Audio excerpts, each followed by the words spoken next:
Once again, praise be to God. प्रभु की तारीफ हो। I I want all the saints to turn to Proverbs 31 verses 10 onwards. और मैं चाहूंगा कि सब संत अपनी बाइबल नीति वचन उसके 31वें अध्याय पर निकालें और उसकी 10वीं आयत से हम पढ़ेंगे। He will read, Who can find a virtuous woman? For her price is far above rubies. और इस प्रकार से लिखा है, भली पत्नी कौन पा सकता है क्योंकि उसका मूल्य मूंगों से भी बहुत अधिक है। Now this is KJV what I read, and this NASB says, An excellent wife who can find, for her worth is far above jewels. और ये जो मैंने पढ़ा है अनुवाद ये किंग जेम्स वर्जन में से है, लेकिन NSB है उसमें दूसरी प्रकार से लिखा है कि बुद्धिमान स्त्री कौन पा सकता है। Okay, let's. I think you can be a little more louder, Deepika, and let's move on. And so this is about a woman, or in other words, it's also about an excellent wife. और ये असल में एक महिला के बारे में है, और यदि मैं कहूँ तो ये एक भली पत्नी के बारे में। But today I'm not going to discuss this portion concerning the husband and wife relationship. और आज मैं ये जब बात करूंगा तो मैं पति पत्नी के संबंध में लेकर बात नहीं करूंगा। I am going to see the church in the role of this virtuous woman.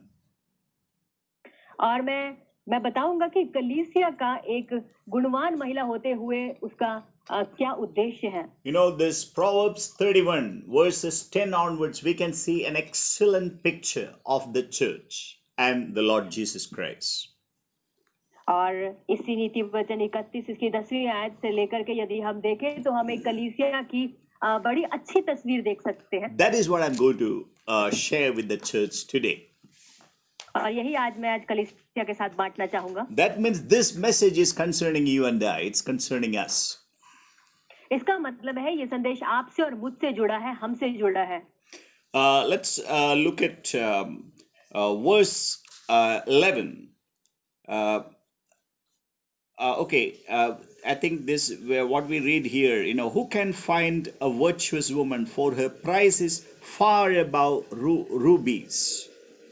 और जो हमने 10वीं आयत में पढ़ा कि भले पत्नी कौन पा सकता है क्योंकि उसका मूल्य मूंगों से भी बहुत अधिक है। Okay, shall we turn to the book of Matthew chapter 13 verse 46.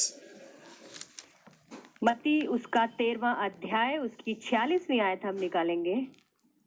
Matthew 13 46. Yes, you're right.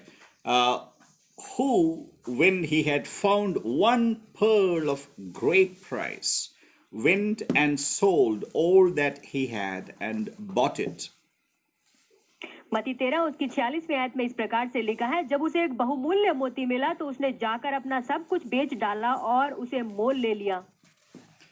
You know, I want to encourage you this one pearl of great price. You know, that is the life that we live in the Lord Jesus Christ.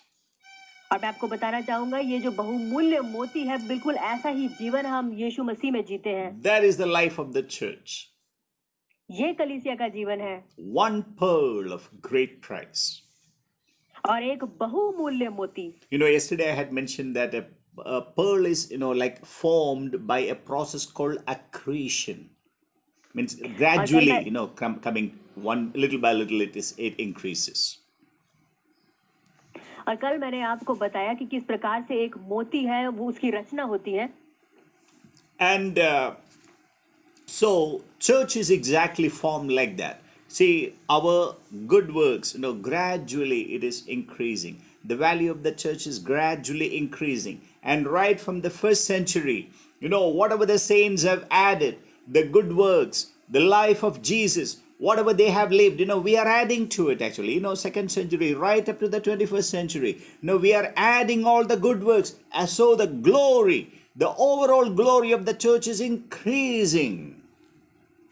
और बिल्कुल उसी प्रकार से जैसे कलीसिया होते हुए हम धीरे धीरे भलाई करने में बढ़ते जाते हैं, उसी प्रकार से जब हम देखते हैं कि पहली शताब्दी में जो मसीही हुए वो तब से लेकर अब तक धीरे धीरे परमेश्वर की उस व्यवहार में और उन गुणों में बढ़ते चले जाते हैं। We need to know that, what the first century saints and the 21st century saints and all through, we are not isolated beings. We are all one in Christ. It is one entity, and their values and our values, everything is going to add up to the glory of the church.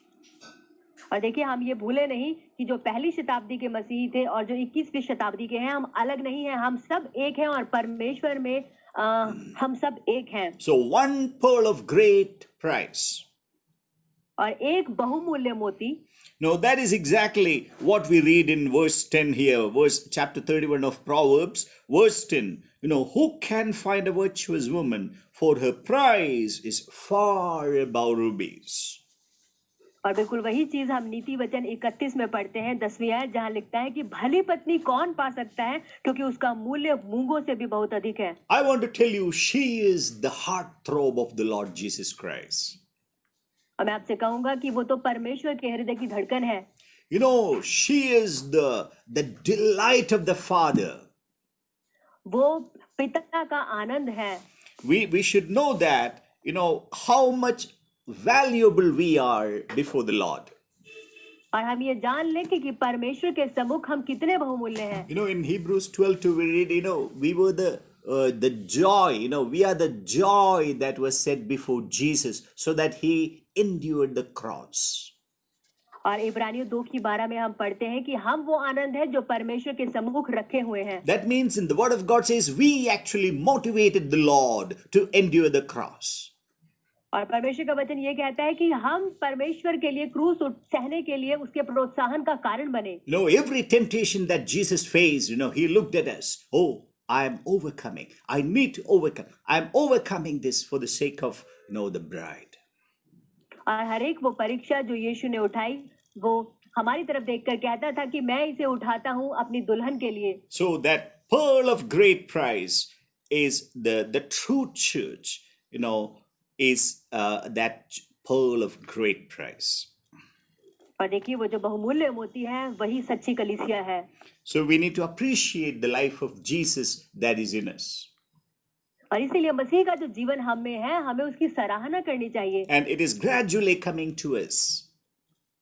और ये धीरे धीरे हमारे पास आ रहा है। So the size of the pearl will increase. और फिर इस मोती का आकार बड़ा होता जाएगा। We know that in the New Jerusalem, the gate is one pearl, a huge pearl. और देखिए हम जानते हैं कि जो नया यरूशलेम है उसका जो द्वार है वो एक बड़ा मोती है। So praise God, it is going to be Jesus is that door, and it is his life. So the pearl is the life of Jesus that is in us, most precious. और ये जो मोती है ये मसीह का जीवन है जो हम में है और जो बहुत कीमती है।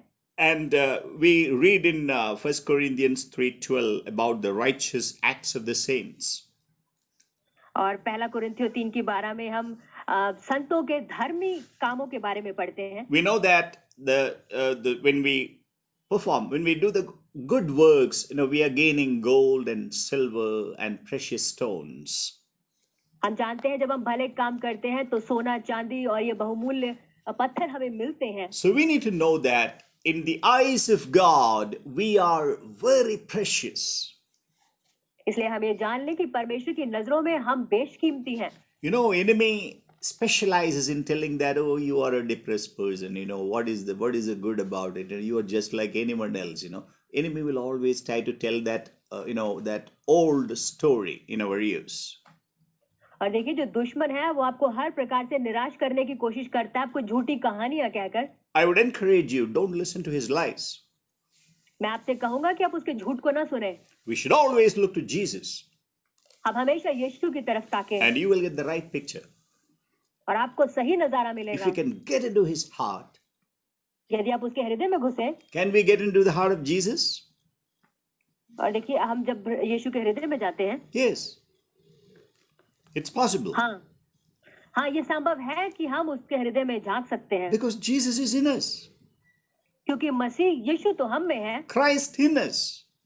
मसीह हम में है। Colossians, the hope of glory. और देखिए कुलुसियों में लिखा है महिमा की आशा।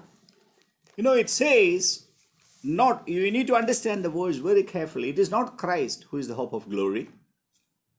और देखिए आपको ये बड़े ध्यान से समझना है कि ये मसीह नहीं है जो महिमा की आशा है। Christ in you is the hope of glory. That is it. Christ in us. When Christ comes in us, we become the hope for this dying world. लेकिन मसीह जो आप में है वो आशा है, और तब हम आशा बनते हैं इस मरने वाले संसार के लिए। So don't forget that. इसलिए आप ये भूले नहीं। Okay, let's turn to verse 11 of this. It says, the heart of a husband doth safely trust in her, so that he shall have no need of spoil. और आगे अगली आयत में लिखा है 11वीं आयत, वह अपने जीवन के सारे दिनों में उससे बुरा नहीं वरन भला ही व्यवहार करती है। We need to know that the church is engaged in the Lord's business. हम ये जान लें कि जो कलीसिया है वो परमेश्वर के लिए काम करने में जुटी हुई है। And she is in fact regaining the lost souls for him. और यहाँ तक कि वो उसके लिए खोई हुई आत्माओं को वापस ला रही है। And we know that the lost souls are most precious, most valuable thing in God's economy. और हम जानते हैं कि परमेश्वर की अर्थव्यवस्था में जो गुम हुई आत्माएं हैं वो बहुत कीमती हैं। The church is faithful to the Lord. कलीसिया परमेश्वर के प्रति वफादार है। As we read, the heart of a husband safely trust in her. और देखिए हम यहाँ पढ़ते हैं कि उसके पति के मन में उसके प्रति विश्वास है। Because the church is faithful to the Lord.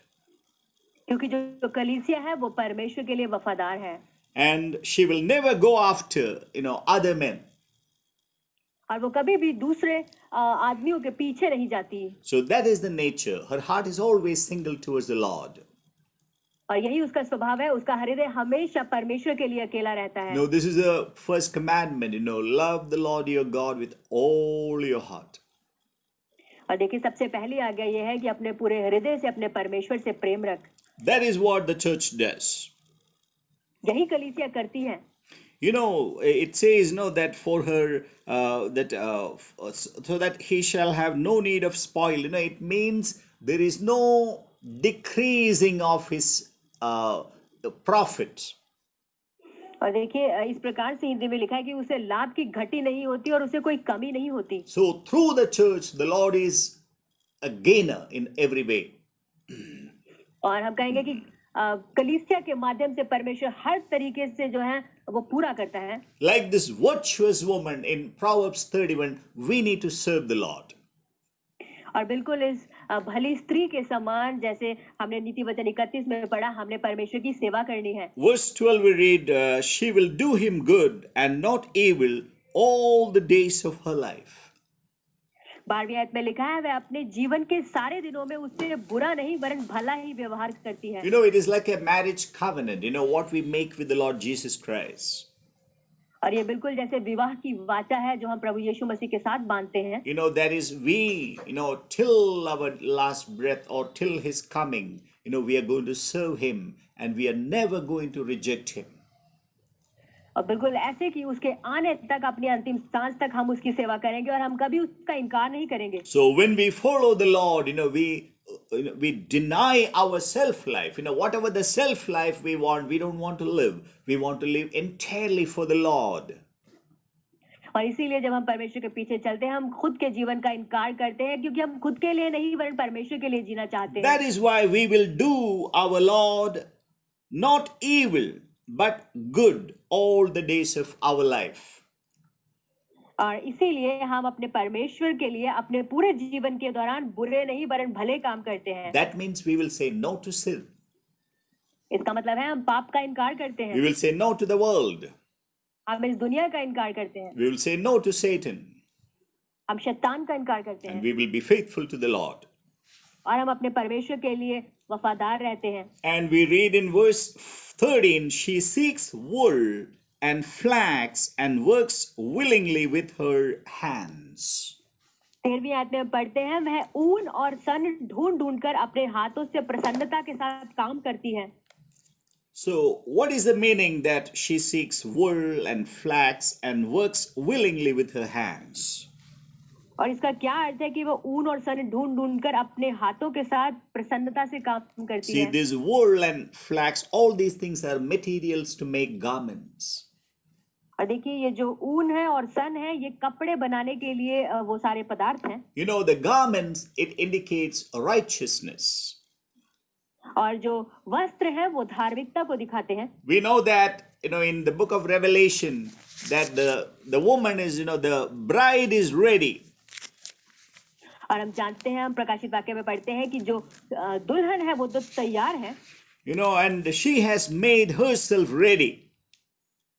और लिखा है कि उसने अपने आप को तैयार कर लिया है। And her righteousness is, it is, she has been given white linen. और उसे सफेद मलमल दिया गया है। That is in Revelation 19 verse 8. The last part it says, "For the fine linen is the righteousness of saints." प्रकाशित वाक्य उसका 19वां अध्याय 8. और उसकी 8वीं आयत जहां पर इस प्रकार से लिखा है, उसको शुद्ध और चमकदार महीन मलमल पहनने का अधिकार दिया गया है। Okay, and what is it? It is the righteous acts of the saints. और ये पवित्र लोगों के धर्म के काम है। So remember, when this woman, she's the church, and she's working with these materials that can make garments, like the wool and the flax, and they all show the righteousness of the Lord Jesus Christ.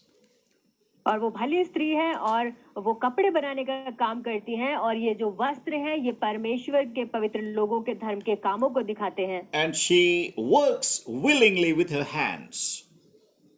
और वो बड़ी प्रसन्नता के साथ अपने हाथों से काम करती है। It's so important that you need to know that the bride of Jesus Christ is always ready. She's a ready soul. She's a ready spirit. और परमेश्वर प्रभु यीशु की जो दुल्हन है वो ऐसी है जो हमेशा तैयार है। Because she understands the times.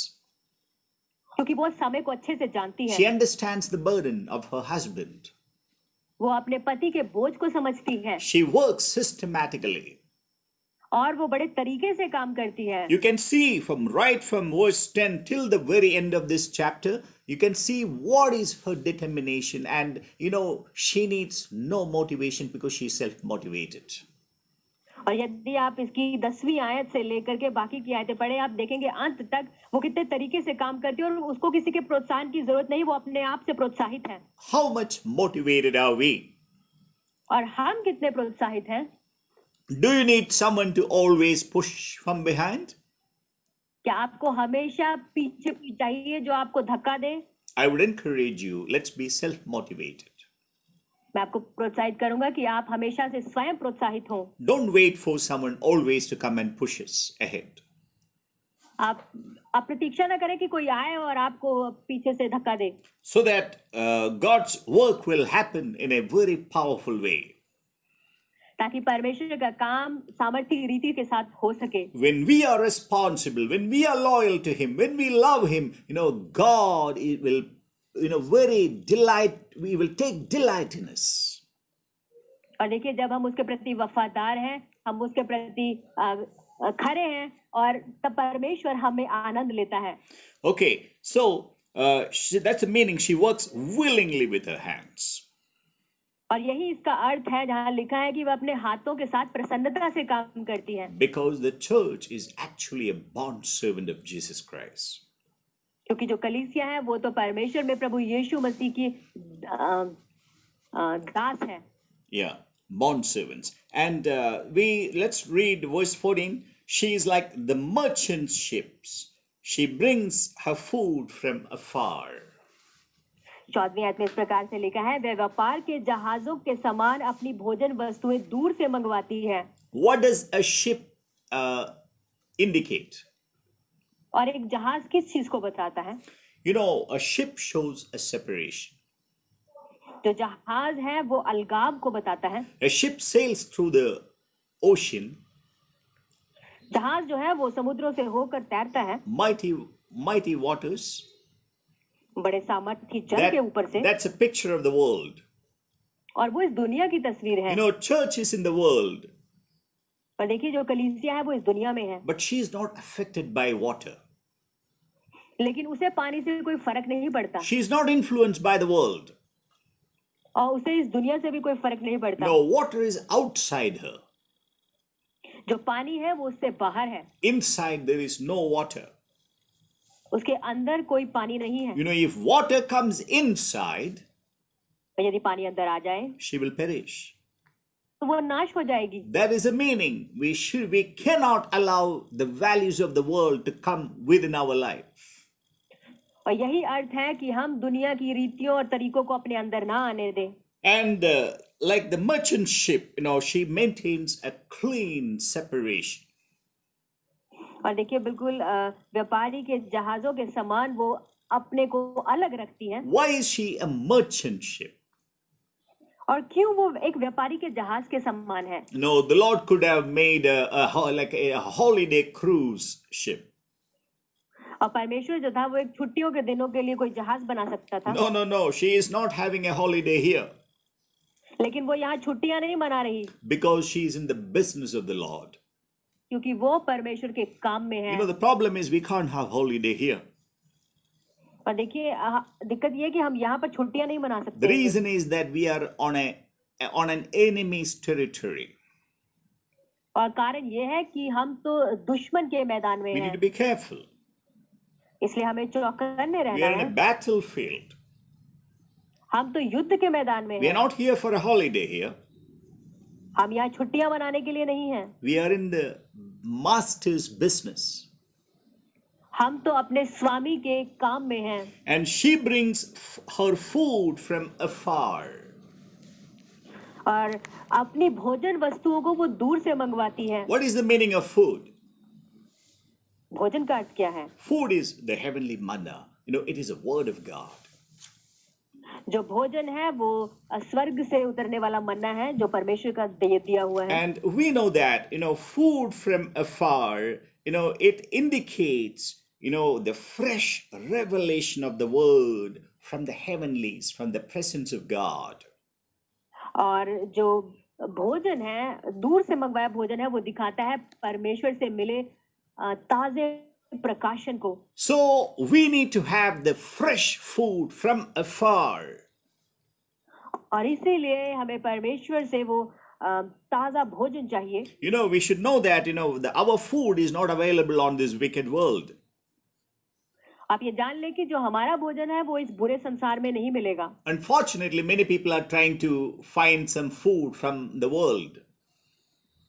और दुर्भाग्य ये है कि बहुत सारे लोग इस दुनिया में अपने भोजन खुराक ढूंढते हैं। That's why for the church growth, they use, you know, the worldly techniques and the worldly ideas. और इसीलिए चर्च की बढ़ोतरी के लिए वो दुनिया भर की तकनीकों का और दुनिया के विचारों का इस्तेमाल करते So हैं। that food won't work for us. वो भोजन हमारे काम ना आएगा। We need food, the fresh manna from the presence of God, which is very far. और हमें तो परमेश्वर से वो ताजा मन्ना चाहिए जो वो बड़ी दूर से आता है। Okay, now let verse 15. She rises also while it is yet night, and giveth meat to her household and a portion to her maidens. 15वीं है जहाँ पर लिखा है वह रात ही को उठ बैठती हैं और अपने घराने को भोजन खिलाती हैं और अपनी दासियों को अलग अलग काम देती हैं। We need to know this, and the meaning of this is, you know, like if you turn the true church, her main work is to feed the saints. और देखिए जो सच्ची कलीसिया है उसका जो काम है वो है संतों को भोजन देते रहना। You know, if you turn to Matthew 24, यदि आप मत्ती 24 निकालें verses 45 to 47. मत्ती 24 उसकी 45 से 47 आयत तक हम Here we देखेंगे। read, who then is a faithful and wise servant, whom his Lord has made ruler over his household, to give them meat in due season. Blessed is that servant whom his Lord, when he comes, shall find so doing. Verily I say unto you, then that he shall make him ruler over all his goods. और मत्ती उसका 24वां अध्याय उसकी 47 आयत जहाँ पर इस प्रकार से लिखा है, अतः वह विश्वास योग्य और बुद्धिमान दास कौन है जिसे स्वामी ने अपने नौकर चाकरों पर सरदार ठहराया कि समय पर उन्हें भोजन दे। 46 आयत, धन्य है वह दास जिसे उसका स्वामी आकर ऐसा ही करते पाए। 47 आयत, मैं तुमसे सच कहता हूँ वह उसे अपनी सारी संपत्ति पर अधिकारी ठहराएगा। You know, we need to know this, how important it is, how important it is, to feed the church. और हम ये जान लें कि ये कितना जरूरी है कलीसिया को भोजन कराना। No, church is like a mother that is always desirous of feeding their little ones. तो कलीसिया तो हमेशा एक माँ के समान है जो इच्छा रखती है कि अपने बालकों को भोजन कराए। That means it is everyone's responsibility. इसका मतलब है ये हर किसी की जिम्मेदारी है। Do you have one person under your responsibility to feed spiritually? क्या आपके अधीन कोई एक जन है जिसे आप भोजन करा सकते हैं? You should have. आपके पास होना चाहिए। You know, even Sonu will have his wife to feed spiritually. और सोनू जो है वो अपनी पत्नी को आत्मिक तरीके से भोजन करा सकता है। Hallelujah. Hallelujah. Prakash's voice is less. Okay. Let's glorify God, and I just want to encourage all of us that even everyone's responsibility is to feed the church. और मैं हर एक को प्रोत्साहित करना चाहूंगा कि कलीसिया में ये हर एक की जिम्मेदारी है कि भोजन करवाएं। It is not always that you do a Bible study. और ऐसा नहीं कि आप हमेशा बाइबल अध्ययन करें। It could be smiling at a little child. हो सकता है एक बालक की तरफ देखकर मुस्कुराना। It could be inviting a person to a church meeting. हो सकता है किसी एक जन को कलीसिया की सभा में निमंत्रित करना। We have lot of service to be done. हमारे पास करने के लिए बहुत सारा काम है। But we don't do it. लेकिन हम करते नहीं। When you don't do that, जब आप ऐसा करते नहीं, you fail short of the requirement of this word. तो आप इस वचन की कमी में गिर जाते हैं। That means in eternity there will be great loss. इसका मतलब है उस सनातन के जीवन में एक बहुत बड़ा नुकसान है। When Jesus in John chapter 21, when Jesus appeared to Peter, he was constantly asking, "Do you love me?" और जब यूहन्ना 21 में यीशु मसीह पतरस को दिखाई दिया तो वो उससे निरंतर एक ही चीज पूछ रहा था, क्या तू मुझसे प्रेम करता है? And the Lord always says, "Then feed my lamb." और परमेश्वर उससे कहता कि मेरी भेड़ों को चरा। Feed my sheep. और मेरी भेड़ों को चरा। So this is a responsibility. ये आपकी जिम्मेदारी है। Not only for the one who leads a church or a body of elders, but every member of the body has this responsibility. सिर्फ वही नहीं जो कलीसिया की अगुवाई करते हैं, वरन उस देह में जितने भी सदस्य हैं उन सबकी जिम्मेदारी है। God doesn't expect all of us to be babies till the end of our life. परमेश्वर नहीं चाहता कि अपने जीवन के अंत तक हम बालक बने रहें। So we need to be mature brothers and sisters who can feed others. इसलिए मसीह में हमें सयाने भाई बहन बनना है ताकि हम एक दूसरे को भोजन करा सके। So we can be a glorious church like this virtuous woman. और इस भली स्त्री के समान हम भी एक महिमामय कलीसिया बन सकते हैं। In 1 Corinthians chapter 4. पहला कुरिन्थियों उसका 4वां अध्याय। 1 Corinthians chapter 4, we see a beautiful portion here. Chapter 4, verses 1 and 2. Let a man so account of us as of the ministers of Christ and stewards of the mysteries of God. पहला कुरिन्थियों उसका 4वां अध्याय पहली और दूसरी आयत, जहाँ पर इस प्रकार से लिखा है, मनुष्य हमें मसीह के सेवक और परमेश्वर के भेदों के भंडारी समझे। And verse 2 says, moreover, it is required in stewards that a man be found faithful. और दूसरी आयत जहाँ पर लिखा है, फिर यहाँ भंडारी में यह बात देखी जाती है कि वह विश्वास योग्य हो। So, it's important that we need to be faithful stewards in the house of God. इसलिए हम परमेश्वर के घर में भले भंडारी बने। Like this virtuous woman. और इस भली स्त्री के समान। Okay, let's read verse 16. She considers a field and buyeth it, and the fruit of her hands, with the fruit of her hands, she plants a vineyard. 16वीं आयत जहाँ पर लिखा है, वह किसी खेत के विषय में सोच विचार करती है और उसे मोल ले लेती है और अपने परिश्रम के फल से दाख की बारी लगाती है। You know, it is so encouraging to see this virtuous woman, which is a picture of the church, always busy in the work of her husband. और देखिए ये कितना अच्छा है, इस भली स्त्री की तस्वीर में हमें जो कलीसिया की तस्वीर दिखती है जो परमेश्वर के लिए हमेशा काम करती है। Vineyard, it is a picture of Jesus Christ and the believers. और जो दाख की बारी है वो तस्वीर है मसीह यीशु की और विश्वासियों की। You know, she says, you know, like the Bible says, you know, like Jesus Christ is the true vine and we are the branches. और देखिए बाइबल इस प्रकार से कहती है कि यीशु मसीह सच्ची दाख लता है और हम उसकी शाखा हैं। So she is busy in considering a field, buying it, and you know, she plans a vineyard. और ये जो महिला है ये बहुत व्यस्त है एक खेत का विषय में सोच विचार करने, उसको मोल लेने में।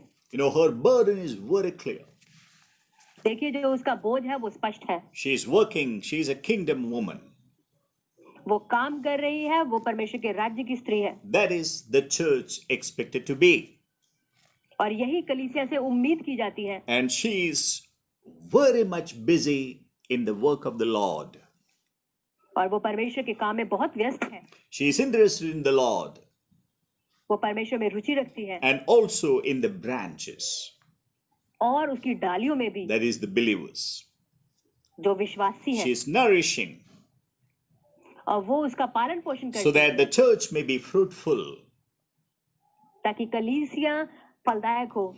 And she may be bringing forth wonderful fruits for the Lord. और वो परमेश्वर के लिए भले फल भी लेकर आती है। Verse 17 says, she girdeth her loins with strength and strengthens her arms. 7वें आयत में लिखा है वह अपनी कटी को बल के फेटे से कसती है और अपनी बाहों को दृढ़ बनाती है। You know, we read in Ephesians 6:10 that, you know, finally be strong in the Lord and in the power of his might. इफिसियों 10:6 अध्याय उसकी 10वीं आयत में पढ़ते हैं इसलिए प्रभु में और उसकी शक्ति के प्रभाव में बलवंत बनो। Today we need the power of the Lord. आज में परमेश्वर की सामर्थ्य की जरूरत है। We need to know that we are stronger than the enemy. हमें जानने की जरूरत है हम दुश्मन से भी बढ़ के सामर्थी हैं। You know, we should fight the enemy. हम शैतान का सामना करें। It's so important that we fight the enemy. ये बहुत जरूरी है कि हम दुश्मन का सामना करें। And let's also turn to the book of Psalm 144, verses 1 and 2. और हम भजन संहिता 144, verses 1 and 2. Bhajan Samhita 144 1 and 2. Here we read, blessed be the Lord my strength, who teaches my hands to war and my fingers to fight, my goodness and my fortress, my high tower and my deliverer, my shield, in whom I trust, who subdues my people under me. और यहाँ पर इस प्रकार से लिखा है भजन संहिता 144 धन्य है यहोवा जो मेरी चट्टान है, वह मेरे हाथों को लड़ने और युद्ध करने के लिए तैयार करता है। Okay, let's see that, you know, she's a very strong woman. और हम देखते हैं कि वो बड़ी शक्तिमान स्त्री है। You know, she is definitely a virtuous woman. और निसंदेह वह भली स्त्री है। But she is a strong woman. लेकिन वो सामर्थी स्त्री है। So we need to know that she is a very, very powerful woman, and you know she is no way going to spare her enemies. और हम जानते हैं कि वो सामर्थी स्त्री है और वो किसी रीति से अपने दुश्मनों को छोड़ेगी नहीं। And she says, you know, she strengthens her arms. और वो कहती है कि वो अपने हाथों को युद्ध लड़ने के लिए तैयार करती है। And let's also turn to the book of Matthew chapter 16. मत्ती उसका 17वां अध्याय निकालेंगे। And verses 17 and 18. Here we read, and Jesus answered and said unto him, that is Peter, Blessed art thou, Simon Barjona, for flesh and blood has not revealed it unto thee, but my Father who is in heaven. अगर Matthew chapter Matthew 16, verse 17. मत्ती उसका 16वां अध्याय उसकी 17वीं आयत, जहां पर लिखा है, यीशु ने उसको उत्तर दिया, हे शमौन योना के पुत्र, तू धन्य है, क्योंकि मांस और लहू ने नहीं, परंतु मेरे पिता ने जो स्वर्ग में है यह बात तुझ पर प्रकट की है. Here the topic is, the revelation concerning Jesus as the Christ, the Son of the living God.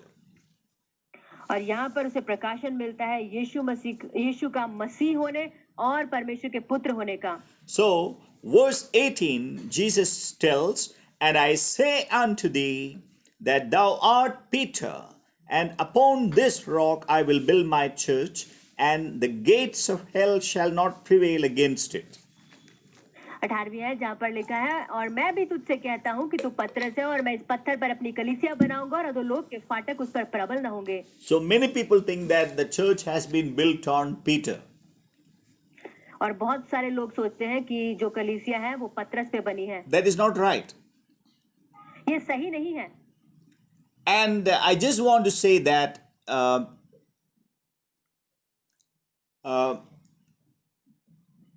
this is when Jesus said, "Thou art Peter," it means a Petros. That word is Petros, a small stone. और देखिए जब जहाँ पर यीशु कहता है कि तू पतरस है, जिसका मतलब है एक छोटा पत्थर. But when he says upon this rock, that is Petra, that is the bedrock, that refers to Christ. लेकिन जब वो कहता है कि इस पत्थर पर जो कि पेट्रा है, यानी कि जो बड़ी चट्टान है, वो प्रभु यीशु मसीह है. And I will build my church. और उस पर मैं अपनी कलीसिया बनाऊंगा. And the Lord says, and the gates of hell shall not prevail against it. और परमेश्वर कहते हैं और अधोलोक के फाटक उस पर प्रबल न होंगे. This is what we need to know, that God is doing something wonderful in the life of the church. और ये हमें समझने की जरूरत है कि परमेश्वर कलीसिया के जीवन में बहुत अच्छे काम कर रहा है. So the word said, and the gates of hell shall not prevail against it. और देखिए वचन ऐसा कहता है कि अधोलोक के फाटक उस पर प्रबल न होंगे. So who is fighting against who? और कौन किसके विरोध में लड़ रहा है? No, most of the time believers think that the forces of hell is coming and attacking the church. और कई बार लोग सोचते हैं कि जो अधोलोक के गढ़ हैं वो इस तरफ आकर के आक्रमण कर रहे हैं. And even I also thought like that initially. और पहले मैं भी ऐसा सोचा करता था. But the actual fact is that church is attacking the gates of hell. लेकिन सही बात यह है कि जो कलीसिया है वो अधोलोक के द्वार पर आक्रमण कर रही है. Don't think that the forces of darkness is coming and attacking the church. आप ये ना सोचे कि अंधकार की ताकतें आकर कलीसिया के ऊपर आक्रमण कर रही हैं. We are attacking the forces of hell. हम अंधकार की चीजों पर आक्रमण कर रहे हैं. And they are holding back. They are just, their gates are shut, and they are trying to stop the church from getting into and attack the forces. और देखिए उनके द्वार बंद हैं और वो कलीसिया को रोक रहे हैं कि उनके ऊपर आक्रमण ना हो. And the thing that the gates of hell shall not prevail means they will not be able to stop the church from victory. और जहाँ पर लिखा है कि अधोलोक के फाटक उस पर प्रबल न होंगे, जिसका अर्थ है कि वो कलीसिया को ना रोक सकेंगे. So more than ever, I want to say that remember that who is attacking who. It is the church attacking the gates of hell. और इसलिए मैं आपसे कहूंगा कि आप ये याद रखिए कि कौन किस पर आक्रमण कर रहा है. ये कलीसिया है जो अधोलोक के फाटकों पर आक्रमण कर रही है. Let's quickly move on. And verse 18, she perceived that her merchandise is good and her candle goes not out by night. और 18वीं है जहाँ पर लिखा है, वह परख लेती है कि मेरा व्यापार लाभदायक है, रात को उसका दिया नहीं बुझता. There should be a clear, right perception and priorities for the church. और देखिए कलीसिया की जो है वो बिल्कुल निहित प्राथमिकताएं होनी चाहिए. This virtuous woman is a picture of the church. She has got the right priorities and perceptions. और देखिए ये जो भली स्त्री है, जो कलीसिया की तस्वीर है, इसकी जो प्राथमिकताएं हैं वो बिल्कुल सही हैं। She knows that her business is really good. वो जानती है उसका व्यापार सच में बहुत अच्छा है। Her candle goes not out by night. उसका दिया रात को भी नहीं बुझता। What does that mean? इसका अर्थ क्या है? It means she is ready, not like those foolish virgins. She has got the lamp full of oil, she has extra oil, and it will not go out at night. और ये उन मूर्ख कुमारियों के समान नहीं है जो सो गई थी, लेकिन इसके पास अ, अधिक तेल होता है और इसलिए इसका दिया हमेशा जलता है।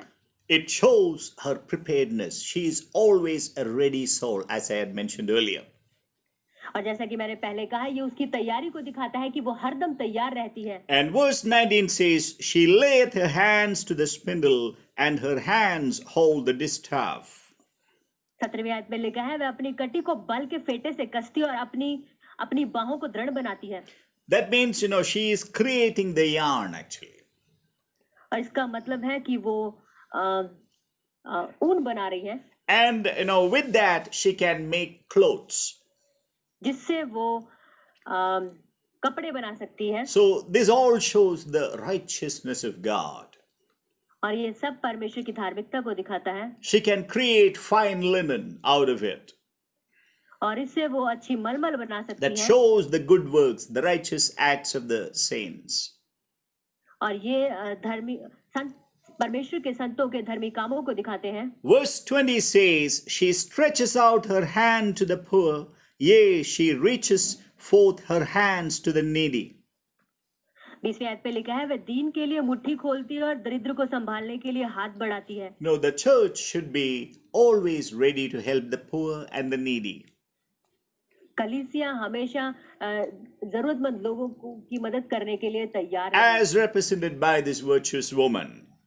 जैसे इस भली स्त्री के द्वारा दर्शाया गया है। She stretches out her hand. That means she is always ready to walk that extra mile. और लिखा है कि वो अपनी हमेशा मुट्ठी खोलती है, इसका मतलब है कि वो और अधिक चलने के लिए तैयार है। And she reaches forth her hands to the needy. That she is always willing to sacrificially help the people. और वो दरिद्र को संभालने के लिए हमेशा हाथ बढ़ाती है, इसका मतलब है वो हमेशा त्याग करने वाली है। Always remember, it is not just doing something, it is doing something with a good heart. That's what matters. और देखिए आप याद रखें, सिर्फ ऐसा ही नहीं है कि कुछ करना है, लेकिन करना है अच्छी नियत के साथ, वो मायने रखता है। A vast majority of our good works are not good. They are actually dead works because they are not done in the love of God. और देखिए बहुत सारे भले काम जो हमने किए हैं वो बिल्कुल मरे हुए कामों जैसे हैं। क्यों? क्योंकि हमने उसे परमेश्वर की इच्छा में होकर नहीं किया। No, we have not done it in the love of God. हमने उसे परमेश्वर के प्रेम में होकर नहीं किया है। Yes, those works are dead works.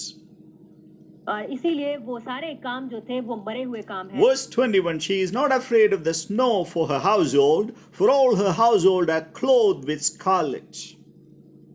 21वें आयत में लिखा है, वह अपने घराने के लिए हिम से नहीं डरती, क्योंकि उसके घर के सब लोग लाल कपड़े पहनते हैं। She is not afraid of snow. वो हिम से नहीं डरती। No, snow is a symbol of sin. और देखिए जो हिम है वो पाप को दर्शाता है। To the church of Laodicea, the Lord said, you are neither cold nor hot. और लौदीकिया की कलीसिया से परमेश्वर ने कहा, ना तो तू ठंडा है ना गर्म है। No, snow means you are cold towards the works of God. और हिम ऐसे दर्शाता है कि आप परमेश्वर के कामों के प्रति ठंडे हैं। That is not a good idea. और ये अच्छा विचार नहीं है। And it's so important that, like this woman is not afraid of the snow. और ये महिला हिम से नहीं डरती। For her household. अपने परिवार के लिए। That is the entire church. और वो है पूरी कलीसिया। Because all her household are clothed with scarlet. क्योंकि उसके घराने के सब लोग लाल कपड़े पहनते हैं। Because we have the blood of Jesus that covers, and it covers us and grants us righteousness. और देखिए क्योंकि हम मसीह यीशु के लहू में ढके हैं, जो हमें धार्मिकता देता है। That is the meaning of scarlet. और यही अर्थ है लाल कपड़े का। That is the red color, yes. Now we move on. Verse 22, she makes herself coverings of tapestry. Her clothing is silk and purple. 22वें आयत में लिखा है, वह तकिए बना लेती है, उसके वस्त्र सूक्ष्म सन और बैंगनी रंग के होते हैं। No, tapestry is a picture or a pattern that is made by weaving. और देखिए तकिया जो है वो इस प्रकार की चीज होती है जो कि बुन कर बनाई जाती है। And it is made by colored wool, actually, by weaving onto heavy cloth. और ये रंग बिरंगी ऊन को एक भारी कपड़े पर रख के बनाई जाती है। So, tapestry is something like embroidery, with some kind of nice designs. और ये जो टेपेस्ट्री जैसी चीज है, ये ऐसा है जैसे कोई कढ़ाई है, बड़े सुंदर तरीके से बनाई गई है। The colored wool, it is, I would say that the wool is white, but when we are washed by the blood of Jesus, it becomes colored wool. और देखिए वैसे तो ऊन जो है वो सफेद होती है, लेकिन जब हम प्रभु यीशु के लहू से धुलते हैं तो ये रंग बिरंगी हो जाती है। Okay, so when you look at this, like tapestry, she makes herself coverings of tapestry. और लिखा है वह तकिए बना लेती है। No, it shows righteousness of God. ये परमेश्वर की धार्मिकता को दिखाते हैं। And also being washed by the blood of the Lamb. और मेमने के लहू से धुलने को। Covering also shows authority. और देखिए जो ढकना है वो अधिकार को भी दिखाता है। Means that shows the lordship of Christ over her. और ये दिखाता है उसके ऊपर प्रभु यीशु के प्रभुत्व को। In this hour we need the coverings of the Lord. और इस समय में हमें परमेश्वर की उस परमेश्वर की कवरिंग की जरूरत है। And see, I would encourage you, don't stand alone in this hour. और मैं आपको प्रोत्साहित करूंगा, इस समय में आप अकेले खड़े ना हो। No, it is so important that be a part of a church. और ये अच्छा है कि आप एक कलीसिया का हिस्सा हो। I want to, challenge everyone. You cannot stand alone in this hour. मैं आप सबको चुनौती देता हूँ कि आप इस समय में अकेले खड़े नहीं हो सकते। Please don't be disappointed when I say that. जब मैं ऐसा कहता हूँ तो आप निराश ना हो। I am not trying to bring you into any spiritual bondage. मैं आपको किसी आत्मिक बंधन में नहीं लाने जा रहा। But I am telling this for your help, your benefit.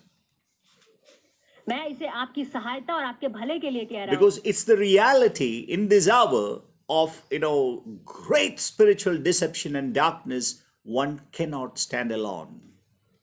और मैं इसलिए कह रहा हूँ क्योंकि इस समय में आने वाली आत्मिक अंधकार की ताकत जो है और जो धोखा है उससे बचने के लिए Not only be part of a church, but be a wonderful person in the church.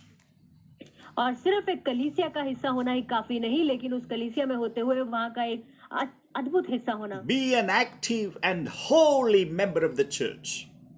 उस कलीसिया का सक्रिय और पवित्र जन होना। Because even I told you in the last Revelation study, the outer court members, the outer court Christians are going to come under tremendous attack of the Satan. और जैसा कि मैंने आपको कहा, जो बाहरी आंगन के विश्वासी हैं वो शैतान के आक्रमण का हिस्सा होंगे। I will prove this to you over and over again. Be an active member of the church. और मैं आपको ये बार-बार साबित करूंगा कि आप कलीसिया के सक्रिय जन बने। Belong to a church that belongs to Jesus Christ. ऐसे कलीसिया के साथ जुड़े जो मसीह यीशु से जुड़ी है। I am not talking that have the membership of a church, which is an organizational body. No, I'm not talking about that.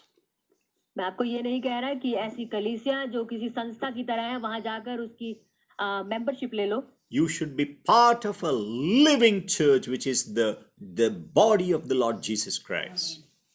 और आप एक जीती जागती कलीसिया का हिस्सा बने जो मसीह यीशु की देह है। I can say that you are a strong person in that case. और फिर इस तरीके से मैं कह सकता हूँ कि आप सामर्थी जन हैं। Okay, the next verse is yeah, let's read verse 23. If we read, her husband is known in the gates when he sits among the elders of the land. 23वीं आयत में लिखा है, जब उसका पति सभा में देश के पुर्रियों के संग बैठता है तब उसका सम्मान होता है. See, the Lord's name is lifted up by a true church. देखिए, परमेश्वर का नाम एक सच्ची कलीसिया के द्वारा उठाया जा सकता है. You know, gate shows the praise. और जो द्वार है वो परमेश्वर की स्तुति को दिखाते हैं. We read in the book of Psalms that, you know, like, lift up, O ye gates, that the King of glory may enter in. और हम साम भजन संहिता में पढ़ते हैं कि हे द्वारों, Lift up ye gates, that the King of glory may enter in. अपने द्वारों को खोल दो ताकि महिमा का राजा अंदर आ सके. You know, that is the praise. और वो परमेश्वर की तारीफ है. It is so important that we praise the Lord Jesus Christ. और ये बहुत जरूरी है कि हम प्रभु यीशु मसीह की तारीफ करें. Many a time I encourage the church to praise him. मैं बहुत बारी कलीसिया को प्रोत्साहित करता हूँ. If you respond well, और यदि आप अच्छे से जवाब दें, you will be honored in eternity. तो सनातन तक आपको सम्मान मिलेगा. That is the meaning, you know. So may God grant you the grace to praise him. और परमेश्वर आपको अनुग्रह दे कि आप उसकी तारीफ कर सके. For there is a reason, and for no reason, learn to praise him. और देखिए, क्योंकि कोई कारण होना चाहिए और बिना कारण के आप उसकी तारीफ नहीं करते. Let's also turn to Song of Songs, chapter 5, verses 9 and 10. श्रेष्ठ गीत. Yeah. Chapter 5, verses 9 and 10. Here we read, what is thy beloved more than another beloved? O thou fairest among women, what is thy beloved more than another beloved, that thou dost so charges? और श्रेष्ठ गीत उसका 5वां अध्याय, उसकी 9वीं और 10वीं आयत. 9वीं आयत में लिखा है, हे स्त्रियों में परम सुंदरी, तेरा प्रेमी और प्रेमियों से किस बात में उत्तम है, तू क्यों हमको ऐसे शपथ धराती है. Now remember, verse 9 is the effort of the true church in lifting up the name of the Lord Jesus Christ. और आप याद रखें कि जो 9वीं आयत है वो सच्ची कलीसिया के द्वारा प्रभु यीशु मसीह के नाम को ऊंचा करने में लगाए गए प्रयत्न हैं. A true church lifts up the name of Jesus by her life and godliness, by her life and testimony, words. और एक जो सच्ची कलीसिया है वो अपनी गवाही और अपने जीवन के माध्यम से अपने परमेश्वर के नाम को ऊंचा करती है. That is what we should be doing. यही हमें भी करना चाहिए. Because we are that virtuous woman. क्योंकि हम ही वो भली स्त्री हैं. Proverbs 31 is our story. और देखिए, जो नीति वचन 31 है वो हमारी कहानी है. And when this woman in Song of Solomon, when she testified to the people of this world about the Lord and his glory, और जब 10वीं आयत में वो महिला अपने प्रेमी के बारे में पूरे दुनिया को गवाही देती है, what we see in verse 9 is the people of this world come seeking after the Lord. What is the peculiarity of your Lord? और देखिए, हम क्या देखते हैं 9वीं आयत में कि लोग आकर के परमेश्वर की उस खासियत को ढूंढते हैं. And verse 10 she says, my beloved is white and ruddy, the chiefest among 10,000.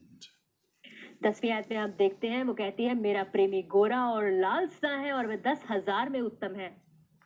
You know, that is, and the response we see in chapter 6, verse 1, where is thy beloved gone, O thou fairest among women? Where is thy beloved turned aside, that we may seek him with thee?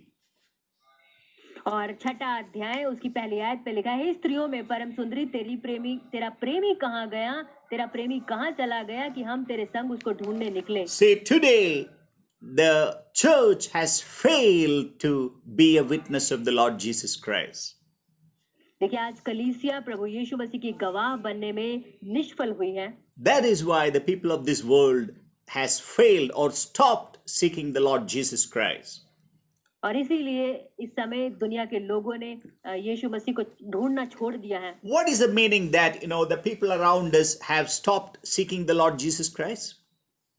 क्या कारण हो सकता है कि हमारे आसपास के लोगों ने प्रभु यीशु मसीह को खोजना बंद कर दिया It है? is not that they have a different philosophy or different religious background or different cultural setting. और ये इसलिए नहीं कि उनकी बात, उनके दर्शन अलग हैं, उनके विचारधारा अलग है। I want to say that we have failed to remain as his witnesses. और मैं कहूंगा कि हम उसके सही गवाह बनने में असफल ठहरे हैं। Hallelujah. Hallelujah. Let's change our steps and let's start functioning as his witnesses. और हम अपने कदमों की चाल बदलें और उसके गवाह बनकर काम करना शुरू करें। Okay, let's read verse 24. She makes fine linen and sells it, and delivers girdles unto the merchants. 24वें आयत में लिखा है, वह सन के वस्त्र बनाकर बेचती है और व्यापारी को कमर बंद देती है। She makes linen. वो सन के वस्त्र बनाती है। What is that? इसका अर्थ क्या है? It means the making or the creating the righteous people in the church and presenting them to the Lord, who is the merchant.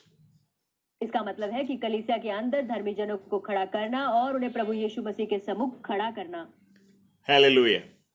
Hallelujah. Verse 25 says, strength and honor are her clothing, and she shall rejoice in time to come. और 25वीं आयत में लिखा है, वह बल और प्रताप का पहरावा पहने रहती है और आने वाले काल पर हंसती है। When we serve the Lord, जब हम परमेश्वर की सेवा we करते will हैं, always be happy.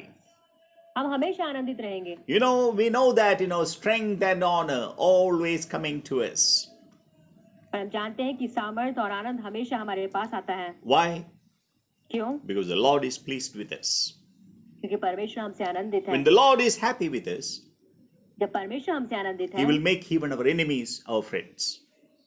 और वो हमारे दुश्मनों को भी हमारा मित्र बना देगा। Otherwise, वरना we will see even our friends acting like enemies.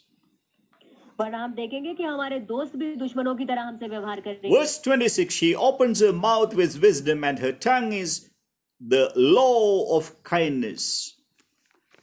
26वें आयत में लिखा है, वह बुद्धि की बात बोलती है और उसके वचन कृपा की शिक्षा के अनुसार होते हैं। See in Luke chapter 6 verse 36. Luke chapter 6 verse 36.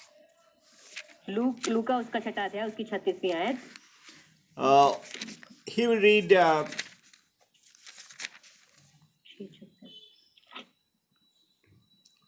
be merciful as your Father also is merciful. हम पढ़ते हैं, जैसा तुम्हारा पिता दयावंत है वैसे ही तुम भी दयावंत बनो। It's so important for the church to be merciful and kind to the people of this world. और कलीसिया के लिए बहुत जरूरी है कि हम दुनिया के लोगों के प्रति दयावंत बने। And verse 27, she looks well to the ways of her household and eats not the bread of idleness. 27वीं आयत में लिखा है, वह अपने घराने के चाल चलन को ध्यान से देखती है और अपनी रोटी बिना परिश्रम नहीं खाती। So we need to be active. इसलिए हमें सतर्क रहना है।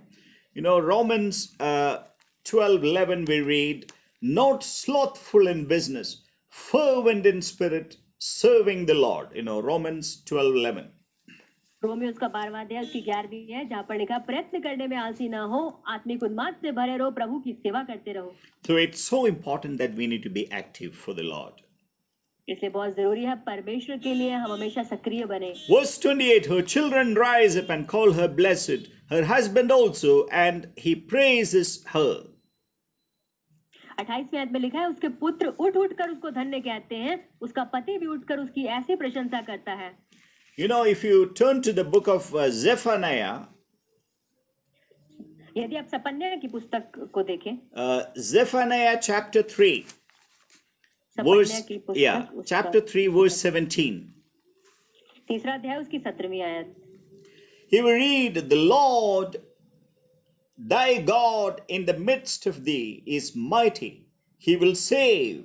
He will rejoice over thee with joy. He will rest in his love. He will joy over thee with singing. 17वीं आयत तपन्या की पुस्तक उसका 3रा अध्याय, जहाँ पर इस प्रकार से लिखा है, तेरा परमेश्वर यहोवा तेरे बीच में है, वह उद्धार करने में पराक्रमी है, वह तेरे कारण आनंद से मगन होता है. Can you say that? Can you see the glorious fact that Jesus Christ is so happy with us? और क्या आप देख सकते हैं ये महिमामय आनंद की बात कि वो हमारी वजह से यीशु मसीह कितना खुश है. And he is singing a song to us, over us, out of joy.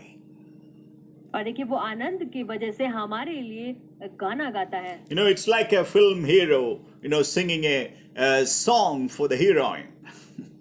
और ये बिल्कुल इस प्रकार से है जैसे फिल्म में एक हीरो अपने हीरोइन के लिए गीत गाता है. Because those things we understand better. क्योंकि हम उन चीजों को बड़े अच्छे से समझते हैं. Yes, that is exactly how Jesus is. Remember, bring a little romantic feeling. I tell you, Jesus loves us so much that with such a joy, he is singing unto us. और देखिए ऐसा आनंद जिसके साथ यीशु मसीह हमारे लिए गीत गाता है. And verse 29, many daughters have done virtuously, but thou excellest them all.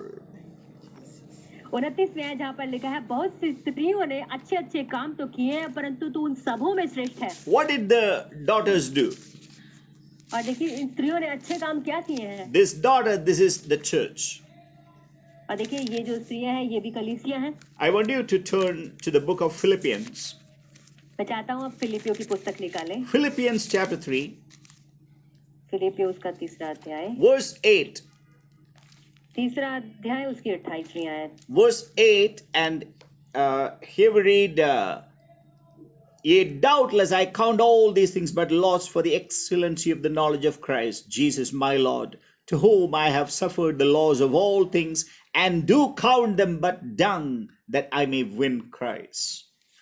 8वीं आयत फिलिपियों की पुस्तक उसका 3रा अध्याय इस प्रकार से लिखा है, वरन मैं अपने प्रभु यीशु मसीह की पहचान की उत्तमता के कारण सब बातों को हानि समझता हूँ, जिसके कारण मैंने सब वस्तुओं की हानि उठाई और उन्हें कूड़ा समझता हूँ, जिससे मैं मसीह को प्राप्त करूँ. So there is a reason why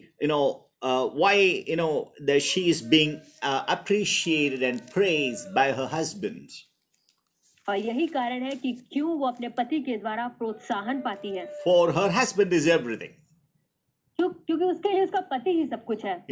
For his sake, for the sake of the Lord Jesus Christ, I suffer everything as loss, and I count everything dung that I may win Christ.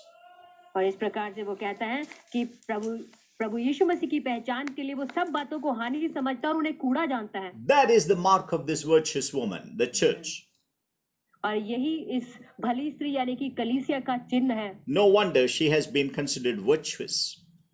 इसमें कोई हैरानी की बात नहीं कि क्यों उसे भली कहा गया है. Husband declares her as the best. और उसका पति उसे सबसे उत्तम कहता है. And verse 30 says, favor is deceitful and beauty is vain, but a woman that fears the Lord, she shall be praised. 30वें आयत में लिखा है, शोभा तो झूठी और सुंदरता व्यर्थ है, परंतु जो स्त्री यहोवा का भय मानती है उसकी प्रशंसा की जाएगी. Actually many women are not willing to accept this. देखिए बहुत सारी महिलाएं जो हैं वो इस वचन को स्वीकार नहीं करती. In 1 Peter 3 verse 4 we read, but let it be the hidden man of the heart, in that which is not corruptible, even the ornament of a meek and quiet spirit, which is in the sight of God of great price. पहला पत्रस उसका 3रा अध्याय, which verse? 4, chapter 3 verse 4. और 3रा अध्याय और उसकी 4वीं आयत जहाँ पर लिखा है, वरन तुम्हारा छिपा हुआ और गुप्त मनुष्यत्व नम्रता और मन की दीनता की अविनाशी सजावट से सुसज्जित रहे, क्योंकि परमेश्वर की दृष्टि में इसका मूल्य बड़ा है. So we need to work our inner beauty, our spiritual man.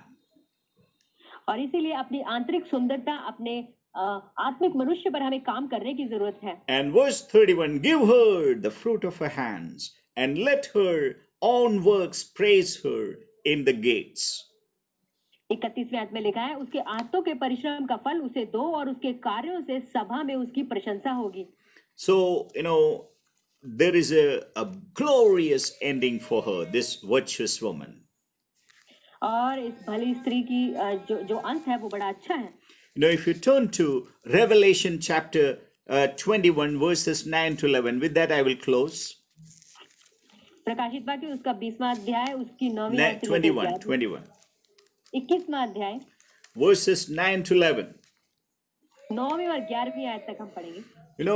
It says, and there came unto me one of the seven angels which had the seven vials full of the seven last plagues, and talked with me, saying, Come hither, means come here, I will show you the bride, the Lamb's wife. और यहाँ पर इस प्रकार से लिखा है 9वीं आयत, फिर जिन 7 स्वर्गदूतों के पास 7 अंतिम विपत्तियों से भरे हुए 7 कटोरे थे, उनमें से एक मेरे पास आया और मेरे साथ बातें करके कहा, इधर आ, मैं तुझे दुल्हन अर्थात मेमने की पत्नी दिखाऊंगा। That is about us. और देखिए ये हमारे बारे में है। The angel was showing John the final product, the church.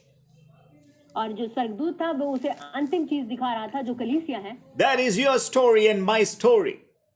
वो आपकी और मेरी कहानी है। And verse 10, and he carried me away in the spirit of a great and high mountain, and showed me that great city, the holy Jerusalem, descending out of heaven from God. 10वीं आयत में इस प्रकार से लेगा, तब वह मुझे आत्मा में एक बड़े और ऊंचे पहाड़ पर ले गया और पवित्र नगर यरूशलेम को स्वर्ग से परमेश्वर के पास से उतरते दिखाया। So this virtuous woman is head to foot heavenly. और ये जो भली स्त्री है सर से लेकर पांव तक Heavenly. ये स्वर्गीय है। Verse 11, having the glory of God, and her light was like unto a stone most precious, even like a jasper stone, clear as crystal. 11वीं आयत लिखा है, परमेश्वर की महिमा उनमें थी और उसकी ज्योति बहुत ही बहुमूल्य पत्थर अर्थात बिल्लौर के समान यशब की तरह स्वच्छ थी। So how do you like your story? और आपको ये कहानी कैसी लगी? This is the ending of your story. ये आपकी कहानी का अंत है। May the Lord bless us. परमेश्वर हमें आशीष दे। This is the virtuous woman और ये वो भली स्त्री है represented by you and I. जिससे आपके और मेरे माध्यम से दिखाया गया है। Amen. आमीन।